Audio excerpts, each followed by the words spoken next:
প্রিয় বন্ধুরা, সবাইকে স্বাগত জানাচ্ছি আমার বিধান আইটি হোম ইউটিউব চ্যানেলের পক্ষ থেকে। প্রিয় বন্ধুরা, সরকারি প্রাথমিক বিদ্যালয়ের সহকারী শিক্ষক, প্রধান শিক্ষক অথবা সরকারি কর্মকর্তা অর্থাৎ প্রাথমিক শিক্ষা অধিদপ্তরের মাঠ পর্যায়ের সকল কর্মকর্তা কর্মচারীদের IPEMIS-এ তথ্য হালনাগাদ করার জন্য একটি বিজ্ঞপ্তি প্রকাশ করা হয়েছে। সেই বিজ্ঞপ্তিতে কী লেখা রয়েছে আমরা একটু দেখি। প্রিয় বন্ধুরা, দেখেন, এই হচ্ছে দেখেন গণপ্রজাতন্ত্রী বাংলাদেশ সরকার, প্রাথমিক ও গণশিক্ষা মন্ত্রণালয়, প্রাথমিক শিক্ষা অধিদপ্তর। এই হচ্ছে ঠিকানা, এই হচ্ছে ওয়েবসাইটের ঠিকানা www.dp.gov.bd। প্রকাশ করা হয়েছে 27শে বৈশাখ 1433 বাংলা 10 মে 2026। এই হচ্ছে স্মারক নং। আর বিষয়টা কি আমরা একটু দেখি।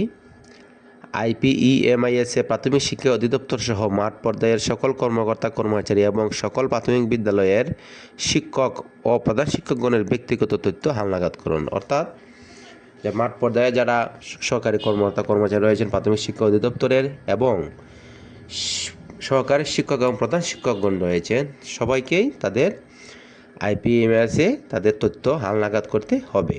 এবং কী কারণে করতে হবে দেখি কি বলা হয়েছে। উপর্যুক্ত বিষয়ে পরিপ্রেক্ষিতে জানানো যাচ্ছে যে প্রাথমিক শিক্ষা অধিদপ্তর কর্তৃক IPEMIS-এর আওতায় ব্যক্তিগত প্রোফাইল মডিউলের মাধ্যমে অধিদপ্তর এবং মাঠ পর্যায়ের সকল কর্মকর্তা কর্মচারীর চাকরি সংক্রান্ত যাবতীয় তথ্যাদি যথাযথভাবে সংরক্ষণ করা হয়, যার মাধ্যমে বদলি, পদায়ন, পদোন্নতি, প্রশিক্ষণ, ছুটি, PRL, অবসর ইত্যাদি কার্যক্রম সম্পাদন করা হয়। ইতোপূর্বে চাকরি সংক্রান্ত তথ্যাদি হালনাগাদ করার জন্য একাধিকবার তথ্য ব্যবস্থাপনা বিভাগ থেকে নির্দেশনা প্রদান করা হলেও অনেকে প্রয়োজনীয় তথ্যাদি সহ চাকরি জীবনের শুরু থেকে বর্তমান পর্যন্ত সকল কর্মস্থলের তথ্য এবং শিক্ষাগত যোগ্যতার তথ্য যথাযথভাবে হালনাগাদ করা হয় নাই। এতে উল্লেখিত কার্যক্রমের সিদ্ধান্ত গ্রহণের জটিলতা সৃষ্টি হচ্ছে। অর্থাৎ বারবার বলার পরেও আমরা অনেকেই কিন্তু আমরা তথ্যগুলো হালনাগাদ সঠিকভাবে করছি না। এতে কিন্তু পদোন্নতি বা আরও ইত্যাদি সুযোগ সুবিধা থেকে আমাদেরকে সঠিকভাবে কিন্তু করতে পারছে না মন্ত্রণালয়। দেখেন, তারপর 2 লেখছে, উল্লেখ্য যে প্রাথমিক শিক্ষা অধিদপ্তর ও মাঠ পর্যায়ের কর্মকর্তা কর্মচারী এবং সকল প্রাথমিক বিদ্যালয়ের শিক্ষক ও প্রধান শিক্ষকগণের চাকুরি সংক্রান্ত যাবতীয় তথ্যাদি IPEMIS এ ব্যক্তিগত প্রোফাইল মডিউলের মাধ্যমে যথাযথ সংরক্ষণ ও নিয়মিত হালনাগাদকরণের বিষয়ে প্রাথমিক ও গণশিক্ষা মন্ত্রণালয় থেকে বিশেষ নির্দেশনা প্রদান করা হয়েছে। IPEMIS-এ কর্মকর্তা কর্মচারীগণের ব্যক্তিগত তথ্য হালনাগাদ অবস্থায় না থাকলে তার উপর ভিত্তি করে সিদ্ধান্ত প্রণয়নের জটিলতা তৈরি হলে সে বিষয়ে পরবর্তীতে প্রশাসনিক সিদ্ধান্ত গ্রহণ করা হতে পারে। অর্থাৎ যদি কোনো সমস্যা হয় তাহলে তাদের বিরুদ্ধে প্রশাসনিক ব্যবস্থা গ্রহণ করা যেতে পারে। এমত অবস্থায় প্রাথমিক শিক্ষা অধিদপ্তর ও মাঠ পর্যায়ের কর্মকর্তা কর্মচারী এবং সকল প্রাথমিক বিদ্যালয়ের শিক্ষক এবং প্রধান শিক্ষকগণের বদলি, পদায়ন, পদোন্নতি, প্রশিক্ষণ, ছুটি, PRL এবং অবসর সহ সকল প্রকার দাপ্তরিক সেবা প্রদানের সিদ্ধান্ত গ্রহণের নিমিত্ত চাকরি সংক্রান্ত যাবতীয় তথ্যাদি IPEMIS-এ ব্যক্তিগত প্রোফাইল মডিউলের মাধ্যমে আগামী 14 মে 2026 তারিখের মধ্যে যথাযথভাবে সংরক্ষণ ও হালনাগাদকরণের জন্য শেষবারের মতো অনুরোধ করা হলো।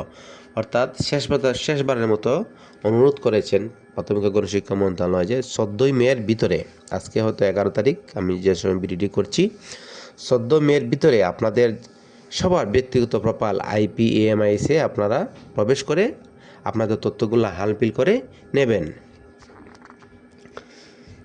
তারপর হচ্ছে বিশেষ দ্রষ্টব্য, জেলা প্রাথমিক শিক্ষা অফিসার এবং PTI সুপারগণ বর্ণিত 14 মে 2026 তারিখের মধ্যে তার আওতাধীন জেলা PTI এর সকল কর্মকর্তা কর্মচারী এবং সকল প্রাথমিক বিদ্যালয়ের শিক্ষক ও প্রধান শিক্ষকগণের তথ্য হালনাগাদ করা হয়েছে মর্মে প্রত্যয়নপূর্বক মহাপরিচালক প্রাথমিক শিক্ষা অধিদপ্তর মহোদয়কে অবহিত করতে হবে একইভাবে বিভাগীয় ও উপপরিচালকগণকেও তাদের বিভাগের সকল কর্মকর্তা কর্মচারী তথ্য হালনাগাদ করার বিষয়টি নিশ্চিত করতে হবে। অর্থাৎ 14 মে 2026 তারিখের ভিতরে কিন্তু পিটিআই সুপার এবং জেলা প্রাথমিক শিক্ষা অফিসার তাদেরকে প্রত্যয়ন দিতে হবে মহাপরিচালক বরাবর যে 14 তারিখের ভিতরে সবার হালনাগাদ করা হয়েছে। তাই আমি মনে করি যারা হালনাগাদ করেন নাই 14 তারিখের ভিতরে হালনাগাদ করে নেবেন। আমিও করে নেব হয়তো আজকে। 10 মে 2026 মোহাম্মদ শহীদুল ইসলাম পরিচালক আইএমডি অর্থাৎ পরিচালক মোহাম্মদ শহীদুল ইসলাম স্যার ওনার স্বাক্ষরে কিন্তু এই প্রজ্ঞাপনটি জারি করা হয়েছে এবং এটা হচ্ছে বিতরণ কোন অফিসে এই প্রজ্ঞাপনটা যাবে এবং এখানে দেখেন কিউআর কোড রয়েছে, আপনারা কিউআর কোড দ্বারাও দেখতে পারবেন। তাই প্রিয় বন্ধুরা, যারা প্রাথমিক বিদ্যালয়ের সংশ্লিষ্ট শিক্ষক সহ এবং কর্মকর্তা কর্মচারী রয়েছেন, অবশ্যই আপনারা অতি তাড়াতাড়ি অর্থাৎ 14 মের ভিতরে কিন্তু আপনারা আপনাদের আইপিএমএসে প্রবেশ করে আপনাদের তথ্যগুলা হালনাগাদ করে নেবেন। প্রিয় বন্ধুরা, সবাই ভালো থাকেন, সুস্থ থাকেন।